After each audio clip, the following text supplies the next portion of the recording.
All right, tonight we're following two big stories involving investigations into the Washington Commanders. At 5 o'clock, we told you about the lawsuit from D.C.'s Attorney General over tickets. Now at 6, we have an update tonight on Congress's investigation into allegations about the Commanders' toxic culture. Republicans are expected to take over the House next year, and tonight, WUSA 9 is learning more about the status of that investigation.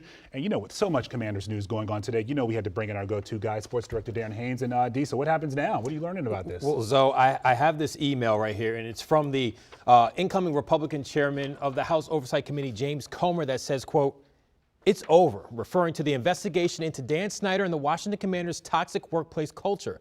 This was promised by Republicans for months now. Should they retake control of the House of Representatives, which they did this week, Congress launched the investigation back in 2021. It began after the NFL chose not to release a report on an independent review of the organization's toxic workplace culture. The team was fined $10 million after that review. Now, Dan Snyder's lawyer applauded Representative Comer for his leadership for, quote, "putting an end to the investigation into a private company which has been correctly characterized by sitting members of Congress as a farce and an abuse of power for its reliance on one-sided, unsupported claims." Now, I reached out to the current Oversight Committee spokesperson to get answers about the status of the investigation. In the response, there is nothing new to report. So you may be wondering now, does this mean we won't see the report? Well, the clock has now technically started. The Democrats have until January to release the report. Now, I want to add one other quick thing, Zoe, is that remember how some of the former Washington Commanders employees, they could not speak out about